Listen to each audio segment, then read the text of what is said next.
Hold on to your hats. This could be interesting.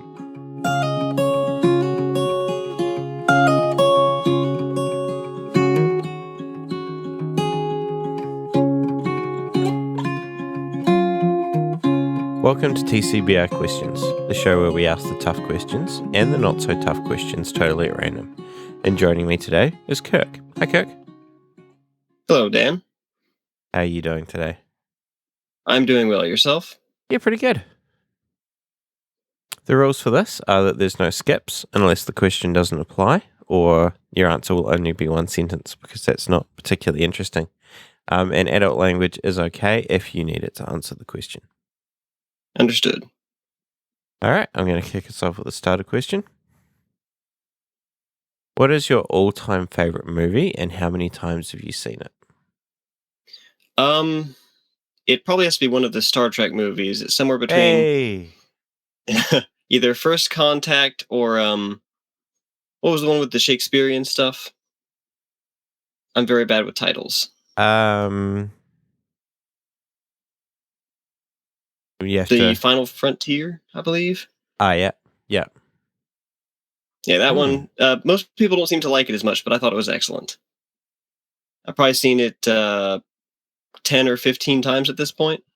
Oh, fantastic. Yeah. And how about you? The Voyage Home, Star Trek. That's also an excellent one, especially because transparent aluminum was thought of in that. Yeah, no, that's definitely my favorite Star Trek movie. All right, so I believe now it's my turn to ask you a question. Absolutely, go ahead and pick a category. I'm going to try 100 fathoms. What does silence feel like to you? I very rarely have silence, so silence is very enjoyable for me. I live, in the city, so there's always cars going by and that kind of thing, and where I'm always listening to music or a podcast. So, being able to go outside in the middle of nowhere and it just be, silent, but for, the wind and birds and things like that is just a real nice change. Yeah, for me, silence, I have tinnitus, if you know what that is. Yeah, I do. And it, yeah. So going into silence for me is painful almost. It, not really something I like to try and do. I'd like to try and listen to podcasts and YouTube videos, and like the Star Trek engine noise for background noise is always great. Yeah, interesting. All right, so now it's your turn to ask a question. It is. We'll do another 100. What's your preferred way to meet new people, and explain? The way I tend to meet new people, so I have a car that's not the easiest to find parts for. And as a result, I end up going to places like junkyards. And more often than not, you'll find people there who either need to borrow a tool or you need to borrow a tool. And I tend to just approach people and ask. We sometimes end up working on the same cars, helping each other pull parts off. When you have to get something like an engine out, you need extra people. And that's always fun to just approach people if they look like they need help or you need help and they look like they can help than you might think. Excellent. Yeah. That's definitely a good way to meet new people. I meet people online, especially on Twitter, and apparently on Reddit at the moment, because I'm meeting lots of new people, doing these podcast recordings with them. Yeah, not so good at meeting people in person, though. Often, you'll get to know someone online and then you're able to transition that into meeting them in person at some point. And then you go, well, we've talked online and we follow each other on Twitter, so now what are we supposed to talk about? Because we already know all the news and we know everything, so...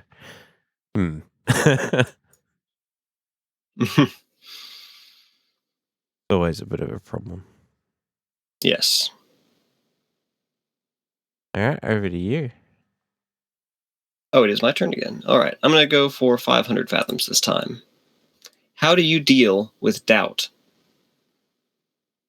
I'm very good at doubting myself and I guess doubting other people as well. I stress. Yeah, I deal with it not very well, I suppose, is probably the best way to put it.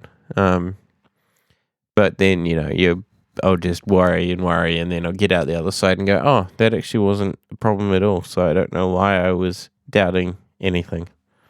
But then, of course, the next time it comes around that I'm in a situation where I doubt something and I forget all about that and start the cycle again. Yeah, for me, doubt is usually a problem. It's especially a problem when I'm doing YouTube videos because I tend to make the video, edit everything, and then just decide it's not good enough and it never gets uploaded. It's Right. easier with other things, like when you're working on a car. If you start doubting yourself, you can call a friend over, or you can just stop and do something else for a bit. But it really it's nice when you're doing something like racing, where the only way to overcome your doubt is just simply get in the car and drive. And worst case scenario, you run into something. Yeah, yeah. It's a reasonably extreme worst case scenario, but I guess after a while you'd get a bit of confidence in it and actually not be Oh not be yes, and quite so worried. you also tend to learn your own limits after a while.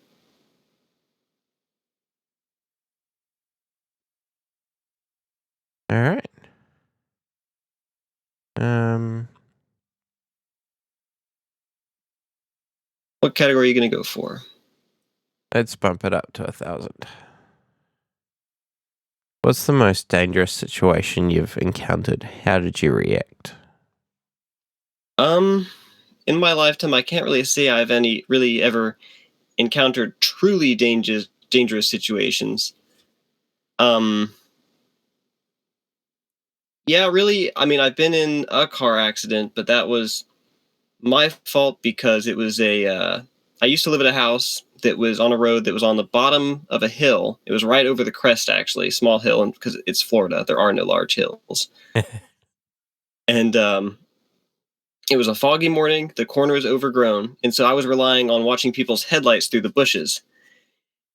And it just so happened that one girl who had just started driving was driving a Ford F-250 with no headlights on, and so I pulled directly out in front of her and got smashed. Ouch. Now the problem was that nobody can see over this hill, so we're now in the middle of the road in a car with the passenger side facing oncoming traffic and people who wouldn't be able to see the car. And so I pulled my fiance out of the car to the side of the road, even though you're not supposed to move somebody after an accident. And the car nearly got hit a few times before the police showed up because people wouldn't slow down coming over the hill, even though there were people waving at them to slow down. So I think I handled the situation pretty well. Everybody turned out okay. A few just, bruises and bumps. It sounds like they need to do something about that hill if it's that much of a problem. And pretty much immediately after the accident, they came and shaved all the brush, cut down a couple of trees off that corner, and now it's much better. Just a shame that there had to be an accident for that to be done. And it's also a car I have not been able to replace since. Oh, no. Yes, it was a 1990 Honda Prelude. Oh, wow. In just perfect condition. And I haven't been able to find another one like it. Oh, that's terrible. Yeah, there's only so much value that insurance has when it's that kind of thing that you actually have to be able to find. Yeah. And not good. How about you? What's the most dangerous situation that you have encountered? Yeah, mine's a driving one as well, which is probably nowhere near as bad, which is that in winter we get a lot of ice on the roads. And driving on ice is just terrifying. Especially for That's part of the reason why I live in Florida. Yeah, so in winter we get ice pretty consistently in winter. And they do, they grit the road so that it's a bit easy to drive on, but they only do the main road. So if you happen to go on a road that hasn't been done, it's pretty scary. And then, of course, the grit, which is on the road, once the ice is melted, is then slippery itself.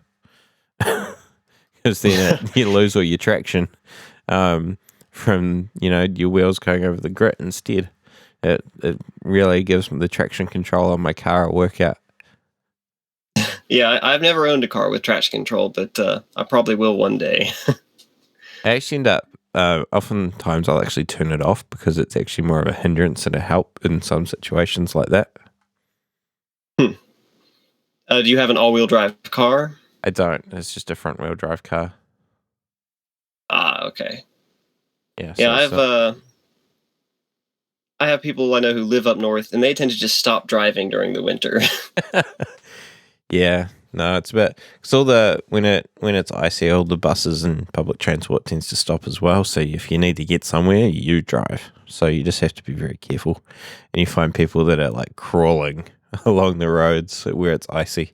Because if you don't crawl and you go around a corner, you're not going around the corner. Is it legal to have studded tires there? I hadn't even considered that. Yeah, I know a lot of people who have like mesh that they wrap around their shoes that are like turn their shoes into kind of studded shoes so that they can walk on it. But I'm not sure because you can get snow chains, but I'm not sure how much use they'd be in the ice, and they'd be a pain in the ice as well. I know that some large trucks in here, well, not in Florida, but in America, the school buses up north have deployable chains where they're actually always hanging underneath the bus, and they just flip a switch and it flings them out underneath the wheels. Oh, that's handy. Yes. Very cool. Yeah, it's not. All right, well, It's not enough of a problem to do that here, but it's still annoying. I think it's my turn to pick a question. Yeah. And I'm going to go for one of the starter questions this time. When relaxing on the floor, do you sit cross-legged, fold your legs to one side, sit with your legs straight out in front of you, or recline? Usually legs to one side until they go to sleep, and then I'll probably actually turn myself over and have them out behind me. So I'm kind of reclining, but kind of reverse reclining. Yeah, relaxing on the floor. If I'm ever relaxing on the floor, I'm usually just laying flat on my back because that's the most comfortable position. Yeah, I suppose it is, unless the carpet's really thin and it's not particularly comfortable at all to just be on the ground. It's occasionally comfortable here, especially when the floor is nice and cool and the air can be a bit hot. Yeah, I was babysitting the other night for an aunt and uncle, and they have pretty much brand new, really fluffy carpet, and I just spent ages just lying on it because it felt really nice to just lie back on it. So it's probably padded well then. Very well, yeah. I probably could have fallen asleep on it. All right. I think we've explored that question. Yeah. There's only so much you can talk about with just sitting on a floor. If you had to design a float for a parade, what would you design? I would probably make a giant 3D printer because that would be pretty cool. Whoa. And plus, then I have an excuse to build a giant 3D printer. You imagine how big the PLA or whatever you happen to use would have to be to go into that thing? Probably end up using like maybe 50 just 3mm spools. Yeah, true. Wow. Yeah, that would be quite the sight. And then, of course, you'd have to print a giant benchy while you're driving just so that everybody gets to see a boat at the end. And the possibilities would be endless with that kind of size of a 3D printer. It really, you could finally print a car. Yeah. How about you? If you had to design a float, what would it be? I don't know exactly, but it would be something very highly technical, and probably, it would move and be all automated and all that kind of thing. I don't know exactly what it would be, but I enjoy my technology and my, hardware design and that kind of thing. So it would be something very complicated and very intricate. I'm picturing a giant quadruped as opposed to an actually rolling float. That would be quite funny, wouldn't it? It'd probably be terrifying, actually. They had that coming down the road. If you really want it to be terrifying, you got to go for a sextopod. What is it with 6 legs? Oh, yeah, big giant animatronic spider that walks along the road. The I can't remember what they're called now. Those robots that I can't remember who makes them. The four-legged robots that you can kick and they kind of stumble and then carry on walking. Oh, Boston Dynamics, I think it is. Boston Dynamics, yeah, that's them. That's what I thought of when you're saying, like you could build a quadruped, but they're just noisy. They're now known and annoying. as Google because Google bought them. Yes, they did. I'm not sure how I feel about that. As far as companies go, I trust Google more than most, but I don't know if I trust them that much. Yeah, it'd be interesting to see what they actually do with the technology. Yeah, I don't know enough to speculate. No, neither do I. I just enjoy watching the videos of people coming up and kicking these robots and watching them almost fall over. I'm going to click one for religion and spirituality. How would you explain eternity? Ooh. Well, speaking from my particular faith, you talk about, like eternal life. You die and you go to heaven and then you're with, everyone that you always knew and everyone's happy and everything's rosy. And yeah, so that belief that, humans, when they die, they actually have eternal life and that's just, one step in the journey. So for me, this question's a bit harder to answer because I don't really believe in any type of afterlife. So there's what I think will happen, meaning that I think that, when you die, you're dead and the universe will continue on until it experiences heat death. And then I hope something happens to the universe after that. Otherwise, it's going to kind of suck for everyone. But I do hope that there's some kind of afterlife. And I just, if there is one, I'll find out eventually. Very true.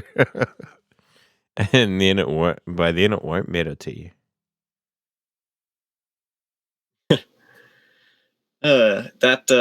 That's an interesting question. Eternity.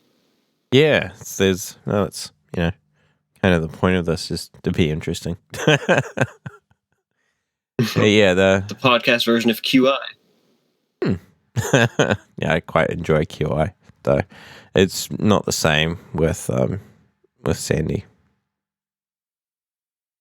Yeah, I've only so I can't watch it the proper way. I can't actually just pull up the BBC and watch it. So I always have to either watch it on YouTube or pirate it. I'd really like to be able to watch it the proper way. It seems like it'd be better like that. Yeah, no, we don't watch it the proper way either. But yeah, no, Stephen Fry was great, and yeah, I'm not sure how I feel about the new one. I think she's doing pretty well. Yeah, no, she's carrying it on nicely, but I think the dynamic that Stephen and Ellen had is just not something that you can recreate with another person. What you're saying is they need to fire Alan and get Ellen DeGeneres. That would be amazing. And Ellen's got enough stuff on anyway. All right. I believe it. It is 500. Have you ever seen or called a psychic? And if you have, what was your experience like? This doesn't really apply to me. I have never seen or called one. Yeah, neither have I, and I think they're rubbish, and don't believe them at all. It seems like I don't. I think they're maybe talented actors, or they're good at reading people, but to actually look at them as what people think they are or what they think they are, I don't think that's possible. Yeah, it's probably kind of like John Edwards, where he just tried to read people and tell them what they wanted to hear. Yeah, pretty much. It's like, I'm getting a word from a man or a woman that died in the last 2 months, and 5 people in the audience go, "Oh yeah, that happened to me." And then they come out going, "Wow, they really knew something." No, it's just that the odds were quite strong that there'd be someone that would feel that way. Yeah, I don't think if there was a psychic offering free readings at some type of fair or something, I'd probably stop by, but I would never pay for one. Yeah, I guess kind of for me, the risk of, someone telling you telling you your future is that then you may unconsciously try and make it happen. That, you go, well, if this person's told me that it's meant to happen, then I better make sure that it actually does happen. And then you go, oh, well, it actually happened. And then you end up kind of in that cycle of actually maybe believing and reinforcing it without realizing it that you're doing it yourself. All right, I believe it's my turn. I'm going to go with 1,000 Fathoms this time. What is the hardest thing that you have ever done? Wow. I don't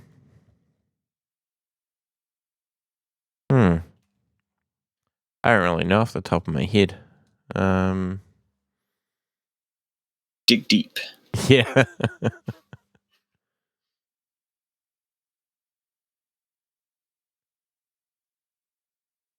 I really don't know. I can't think of anything that is easy to put into words. I can think of, I've got vague memories of things, but there's nothing that has happened recently that's been super hard. I guess the last year's kind of been hard because my fiance's been doing a master's program. So, supporting her through that has been hard work. I'm not sure if that's kind of where the question's going, but that's probably about as close as I can get at the moment. Hardest thing. That, I guess if you're talking about long-term hardest things, so I live in a bit of an odd situation. My fiance as well is actually going for her bachelor's degree for teaching. And for a lot of people probably don't know this, but in Florida, to be a teacher, your final internship is unpaid for a full semester. And because of this, even with me working 2 jobs, we were not going to be able to afford the apartment we were living in. And so we did something most people wouldn't think to do. We bought a travel trailer, an RV basically, with the money we had left for paying the rest of our rent. And we bought a 24-foot trailer with a super slide, so it basically becomes double its original width. And we've been living in that for a year now because her original internship, about halfway through, she started having seizures. And so she took a medical leave to get that figured out, and we finally have. And now she's about 2 weeks from actually graduating and then getting an actual teaching job. Oh, wow, that's a long time to be living in a trailer. Yes, it is fairly nice though, because the first thing we did was we ripped out the couch and installed a computer desk in its place, and we both have nice desktops to use. Oh, that's not too bad. Yeah, really, the initial move-in was pretty hard though, because we were going from a 3-bedroom, 2-bathroom apartment to a basically tiny studio apartment. Yeah. And I presume you're paying to park it up somewhere. No, my father just had some extra property, so all we did was pay to have utilities installed. We didn't even have to, we didn't need a septic tank or anything. All we did was run a line to the existing septic system to clean out. We installed a T there and just hooked the trailer right into it. We did the same with power and internet, which was interesting to get done the internet. But we basically live here rent free. We just help pay, some of the utilities, and it's really saved us a lot of money. Yeah, it's probably brought you guys a bit closer as well, being in such close living quarters. Yeah, you could say that. It was essential though that we get a slide out because living in a hallway would just not be doable.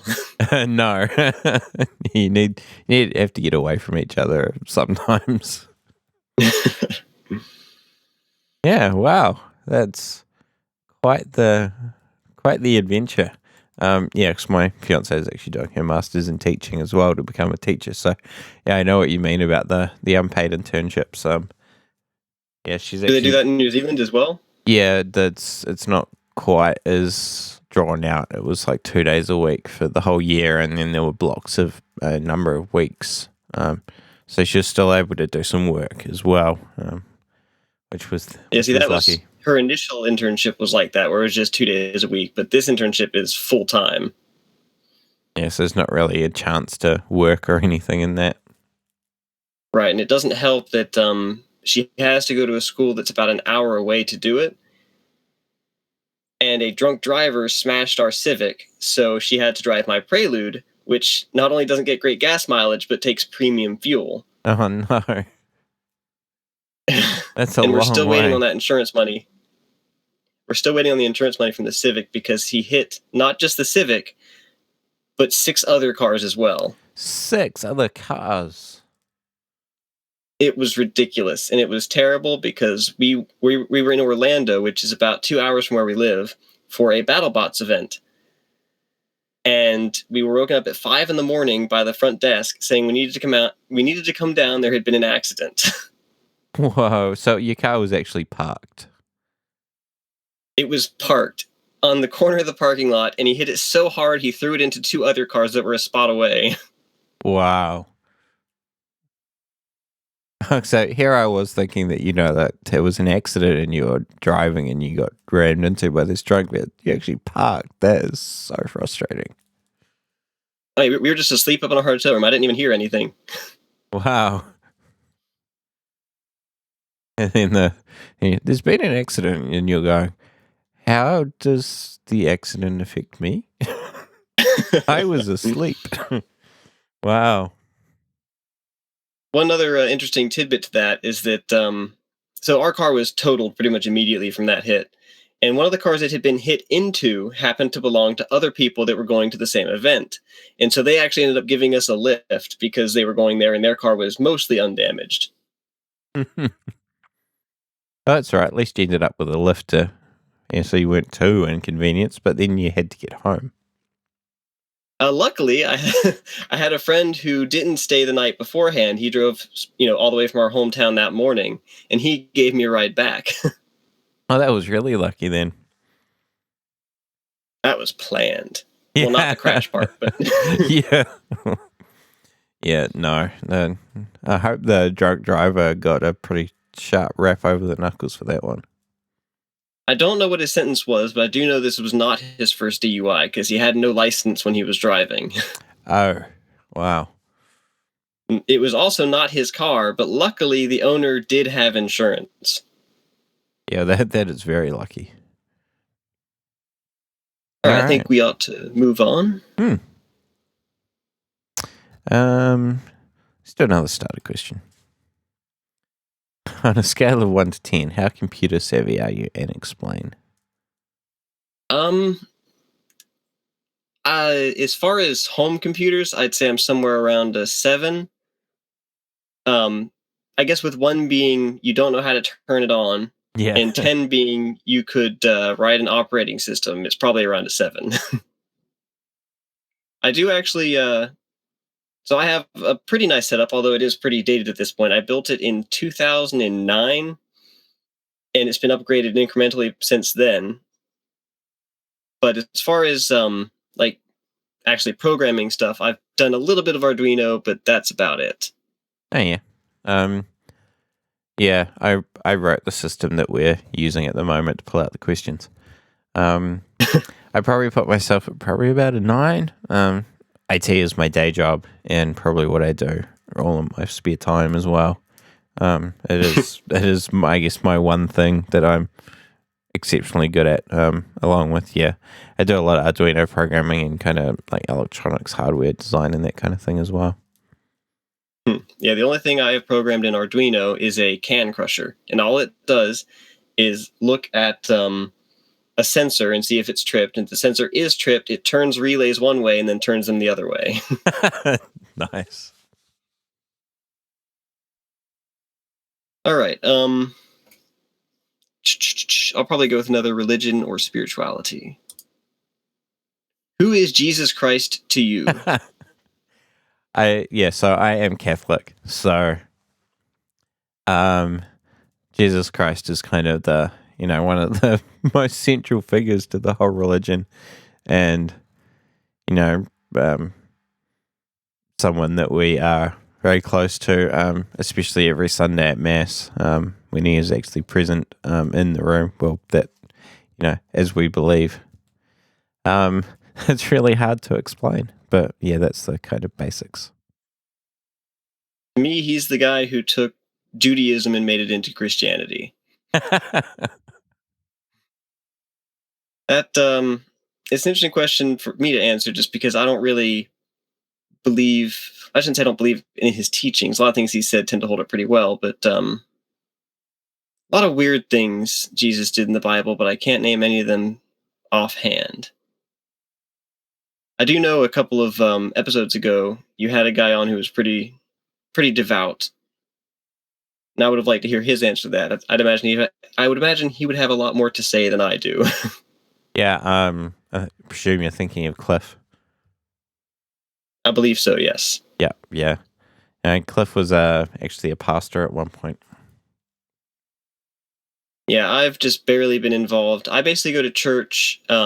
My grandparents like to see me go to church for like the Christmas specials and whatnot, Hmm.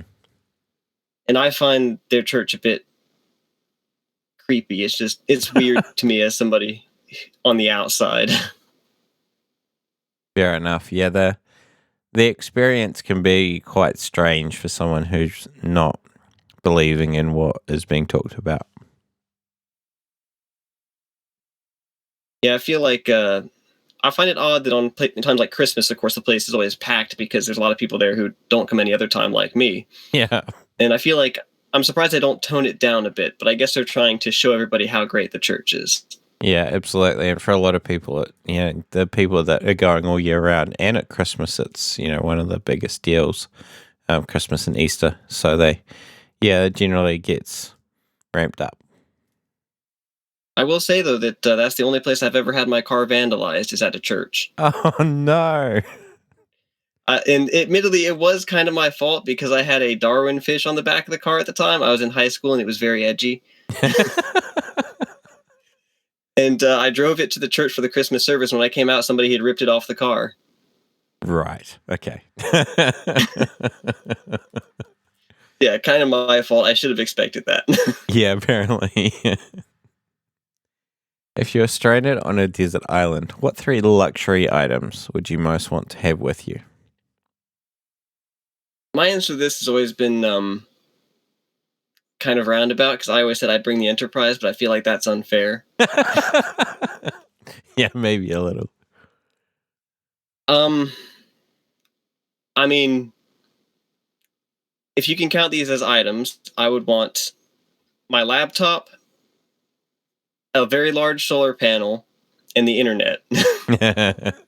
Yeah, it's pretty much where I was going to go as well. Thinking like a satellite modem or something for internet.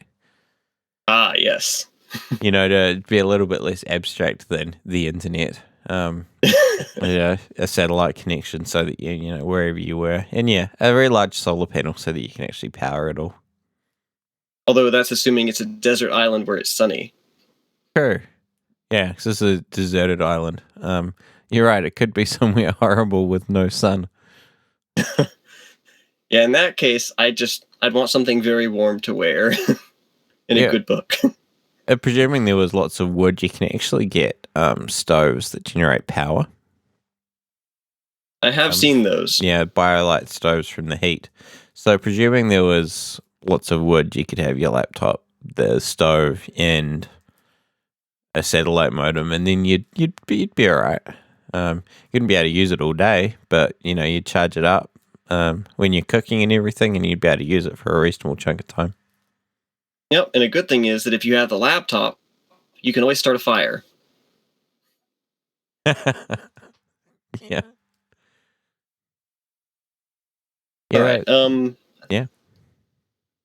I think, well, unless you won't have something else to say about this topic, I think I'm going to pick another question. Yeah, go for it. All right, I'm going to go for 1,000 fathoms this time. Which is greater, love of one's parents, one's children, one's spouse, or one's friends? Explain your answer. I think they can be all the same, but it's a different kind of love. Like you don't love your parents the way you love your spouse, and you don't love your friends the way you love your spouse. It's all very different. I think that they can all be the same intensity, but they're not the same. The feelings and the thoughts and emotions are different for all of them, and they have different meanings behind them. So which is greater? Yeah, I don't think any of them are. I think they're all the same. Well, for me anyway. So I'm Um, not really answering the question because I don't agree with the question. I think it's probably easier for. Well, I guess this question could also be phrased as if you had to choose one to live. Yeah. Um, um, yeah, when I phrase it like that, it makes it a lot harder for me to answer. yeah, it's the old But as far as the railway track. If you, do you kill the let the train keep going and kill two people, or change the direction of the train and kill one person? I I would agree with you that they're all different, but as far as which one is greatest, I don't have any children, so I can't speak for that. But spouse and parents definitely trumps friends. Mm. And I want to say spouse trumps parents, but I'm not really quite sure. I know for me I'd take if it came right down to it, I'd probably take my spouse over my parents. Um but that'd be a very difficult choice to make. Yeah, it would. Um, I guess you know that. Um, if you do choose your spouse over your spouse will be around a lot longer than your parents will. Yes. So there's a logical option for making a choice as well. If you had to make that choice, which I would never ever want to do. And I also feel like you're just closer to your spouse normally than you are your parents. As adults, I think, yeah, especially if you've moved away or something like that, there's that a bit more of a disconnect by being geographically distant. Yes. Okay, well, I believe it's your turn. What does success mean to you? Um, in my mind, success means that you are happy in both your eyes and you appear happy to other people. And that really means that you don't need to be, you can be successful in business or you can be successful in life. And to me, being successful in life just means that you're enjoying it, basically. I really try to keep it simple on that one because so many people want to have a ton of money or a ton of friends, and a ton of friends can really help. But what's the saying? Money doesn't buy happiness. Money just makes having happiness a lot easier, Yeah, or getting happiness. yeah, yeah, yeah. Yeah, exactly. It's kind of success is being happy in what you're doing, and it may mean that you're a janitor at a school.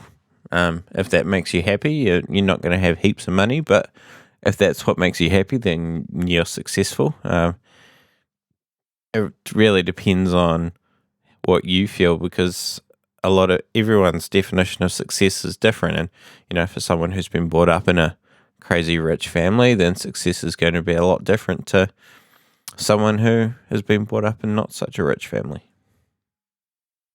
I just feel like worthy enough. The Bible sums this up nicely, where it says that a rich man has the same chance of going through the eye of a needle as getting into heaven, or something like that. Yeah, yeah, yeah, It's I don't really believe the book, but it is a good saying. yeah. There's a lot of good things that look good sayings like that that even 2,000 years later still are very relevant. All right. I'm going to go with the starter question this time. Are you a leader or a follower? How do you know? I'm often a leader, especially if I see that there's no one kind of leading. I will more often than not be fairly quick to step up and take the lead. But if there's already a well-established leader, then I'm more than happy to follow as well. Really depends on what I see is best for the situation. And if I'm the one with the most experience, then I'm going to maybe even if there is a leader, I'm still going to kind of see what I can do to help and take on a bit of that leadership as well. And yeah, it's mostly about what's best for the situation and to get the best outcome. I know exactly how you feel on that one. I would like to be a follower, but nobody ever seems to be, taking the lead on the things I want to do. I talked earlier about how we went to that BattleBots event, and that was me and a friend were sitting at home watching the actual BattleBots TV show. And he's like, why don't we ever do this? And I'm like, well, we should do this. And so I went and did the research, figured out where the next event was, the requirements for building a robot. And, a couple of months down the road, we had our bots built and went and participated. But he never would have done it had I not actually taken the lead and gotten everything done. Yeah, sound like someone that gets things done. Yeah, there's a lot of, this could be really cool and let's do this. And you go, yeah, let's do it later. And then it never happens.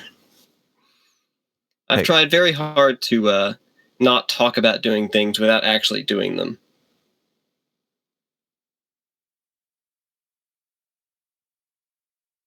Does work really banish the three great evils, boredom, vice, and poverty? And explain.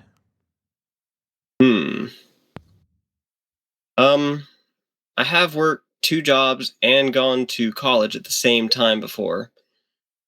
And it doesn't necessarily banish poverty.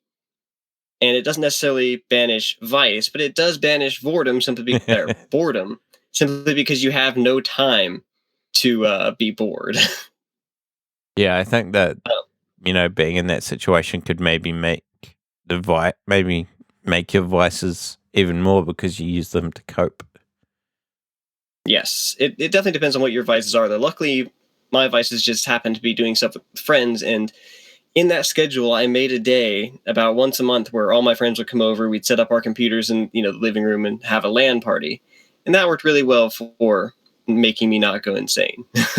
Yeah, that's a pretty good vice. It could definitely be a lot worse. No, yeah, I think that the question's thinking of slightly more destructive vices.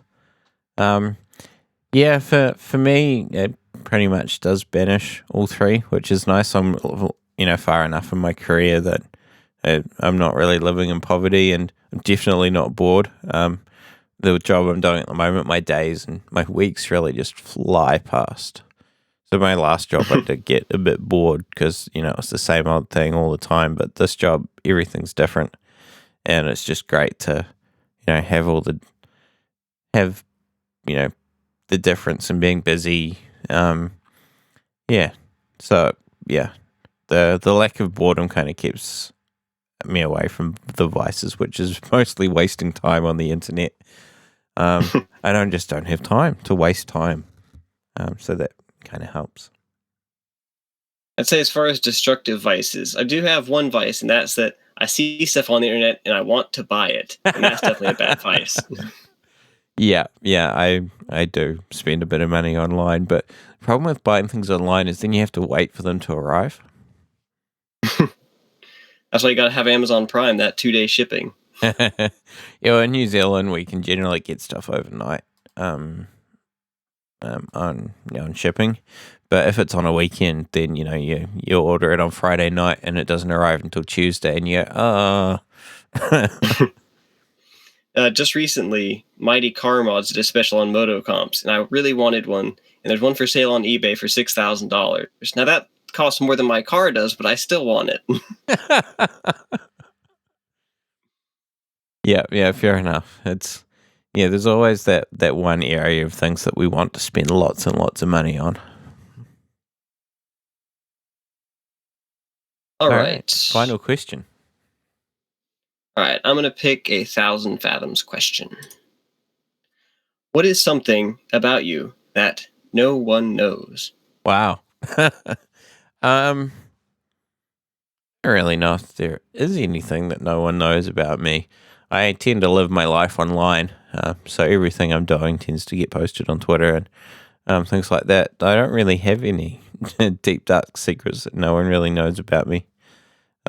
There's lots of things that certain groups of people don't know about me, especially the whole religion thing. A lot of my friends I just don't talk to them about it because I know that they're going to turn around and judge me, and it's just not worth the trouble. I don't think there's anything that nobody on the planet knows about me, which is possibly kind of boring because I don't have anything interesting to share. I'm certain if you thought hard enough, you could think of something, but I feel like the thing that most people don't know about me, and this, like, my coworker is a guy who voted for Donald Trump. And when I criticize what Donald Trump has already done with the carrier, he said, "You just won't give him a chance." And then he said, "I understand that because I didn't give Obama a chance. But I really do want Trump to do well." And he does not understand that. He thinks that I legitimately want Donald Trump to fail. And that really, I want Donald Trump to succeed. And then likewise, like if I'm selling a car, I will be completely honest about what's wrong with it. And people don't believe me about that. And even a friend I have who I told him that, he didn't believe me. And even when he went to sell a car, he tried to be dishonest about it. And I called him out on that because that's bullshit. You shouldn't lie about your car. You bring shame upon yourself. And people tend to work it out in the end anyway. Yeah. So most people don't know how hard I try to be a good person. It sounds kind of self-inflammatory, I guess, but it is true. Right. Yeah, I hear a lot of people go, "Yeah, I want Donald Trump to fail. He's terrible," but that's not actually what you want to wish on your society. You want Donald Trump to surprise us and actually succeed, because the alternative is just terrible. It doesn't matter what kind of person he is. If he doesn't succeed at being president, it is not going to be a good time for anyone anywhere in the world. That is correct. And on that note, that is us. So thanks very much for coming on. It's been a pretty solid 45 minutes of good conversation. I've had a lot of fun. Thanks, Kirk.